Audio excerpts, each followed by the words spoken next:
Hello everybody, this is Toys R Us, and for this special Generation 1 Japanese figure showcase and review, we're going to be looking at the 2-pack known as Fire Road and Shadow Jet. And I'm sure these may look a bit familiar to yourselves because these were also released in Europe and a few other countries as well, and they were known as Scorch and indeed Falcon. So in this video we're going to unbox this set in a second, have a look at the entire contents of the packaging. We'll then have a quick look at them in their robot modes as well. You'll have to forgive me, I'm not going to be transforming these. I've already done separate individual reviews with regards to how they were else released around the world. This one's going to focus on this particular set. So as I start to move all of these out of the way, I'd like to remind anybody who's not subscribed to the channel, if you'd like to hit that subscribe button for me now, please, because it really will help me out. Right, so before we have a quick look at the actual beautiful box set there, so these were originally, or I suppose, yeah, packaged as well, shall we say, never mind originally, on blister cards like so. This is the Italian version, so funnily enough, he wasn't even called Scorch, he was called Fury, whoops, in Italy. And as I say, this is a Turbo Master, and that is how he was packaged there. And then we've got one of the Decepticon Predator Jets. Again, that's the Italian packaging version, but they've kept his name, as you can see, as Falcon. And again, that is how they were packaged right there. Right, let's move him out of the way. Let's get Optimus Prime out of the way, get gate crashing at the back as well. I will bring him in just to give you an idea of size a bit later, and that is indeed Bumblebee. So let's shift these out of the way and let's have a look at what I think. To be honest, guys, you let me know in the comments. I love the Japanese packaging. It is beautiful. And of course, this is, I suppose nowadays we're getting the Versus sets. If you think about Takara, they did all the Beast Wars, you know, the Versus sets, the 2-packs, and that's pretty much where they started with these way back in Generation 1. So this was from 1992. So although Hasbro in the US had stopped, in the UK we had the European exclusive line, and in Japan they had this toy line known as Operation Combination, even though they don't combine. And again, you've got some brilliant product image of the two. You've even got a boom sound effect there, because the, I suppose, projectiles on these were in some cases, if we're being honest, completely and very lethal. And again, if you check out the Turbo Master video that I've done on this channel, you will see them in action. Right, this set I'm super lucky. In fact, let's have a quick look at this. Look, it was only 500 yen. There's the tech specs on the bottom as well. And the other really cool thing that the Japan did with their boxes, they put the robot points on the inner flaps. And of course, this is fantastic, because what does that mean?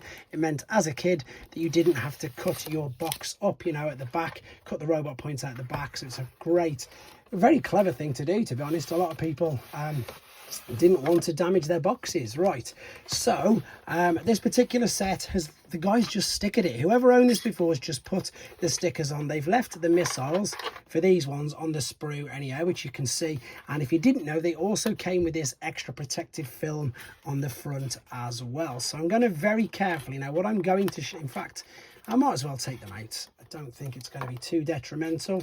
I presume they've been taken out before, as I say, because they must have stickers on them. Now, if memory serves me correct, they should be. Yep, there you go. Little holes on the back where you can punch.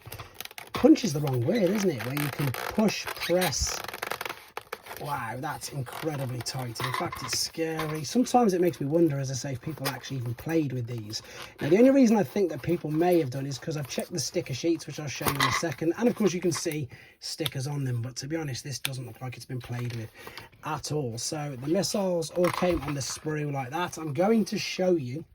In fact, before we do that, let's have a look at the alternate mode then. So this is the alternate mode for, I'm going to, shall we call him, I don't know, let's call him Scorch just in case, or as I say, so let's bring in the robot version of him there. Now these were super basic. I mean, they did hardly anything whatsoever. Now I don't know if you're going to be able to see the fact that, hopefully you can, yeah, just about. They all had light piping, which is one of the cool gimmicks, and they all had, the Turbo Masters again had these crazy, is this one going to work? It's probably not. Now I've jinxed it. That has got a bit of venom in it, to be fair, so if I can show you what I mean. That's why I didn't want to do it, because I've got no idea where that's just gone. But what I was going to say is they are so good for two reasons. One is the fact that they actually fired really well. And the other is that you could take the accessory and you could use it. It would make something better of the alternate mode. So this would go on there and it would act like, I suppose, a booster or whatever, and you could just pop it on the back. You can also still fire it if you wanted to. Just another brilliant little idea. So although that the figures, as we have to be completely honest, were getting a little more basic, they didn't have the same articulation as a lot of the earlier figures. They just didn't, you know, and they didn't have the die cast either. I think what they did was they made up for with playability and with fun. So that's him. In fact, look, let me show you. The articulation is the arms there like so, the head doesn't move, the legs don't move. That's pretty much it, guys. I suppose you can count that, but that's not really a normal anatomical movement. But he's a robot, so I suppose we can let him off for that. Let's bring in a G1 Optimus Prime to give you an idea, I suppose, how big he is. And in fact, while we're here, let's do the Commander class. So old school collectors, new school collectors, that's an idea of how big these were. Let me just move him out of the way for now. And indeed, let's get this guy totally out of the way. Let's bring in the Predator jets. Now, these were really cool. And again, hopefully we're going to get an updated iteration of these with maybe the needle nose mode. Who knows? Mold, rather. Right, let's bring this. And you can also see, same as that, you can attach the accessories to them. Articulation for this is just as bad. Arms up, that's it. It does still have the same light piping in the eyes, which hopefully you can see there, which again, nice little gimmick, makes it a bit fun. And now this is what I'm definitely not going to show you because I don't have any of these left loose because they have just shattered. So this, unfortunately, can you see like how they sort of glisten? It just sort of got a real nice sheen to it. If it's gold plastic and it's got a sheen, do not touch it. Do not put the weapons in. You see the spring in there? This will just literally shatter. This is the full example of gold plastic syndrome, to be honest. I haven't got any of them left loose.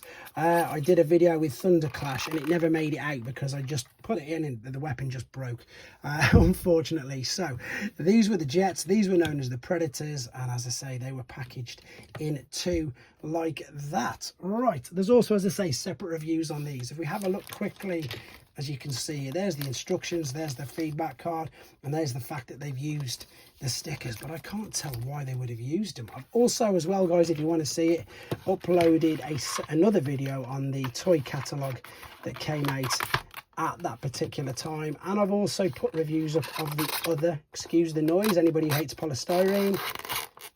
Oh, should have done, there we go.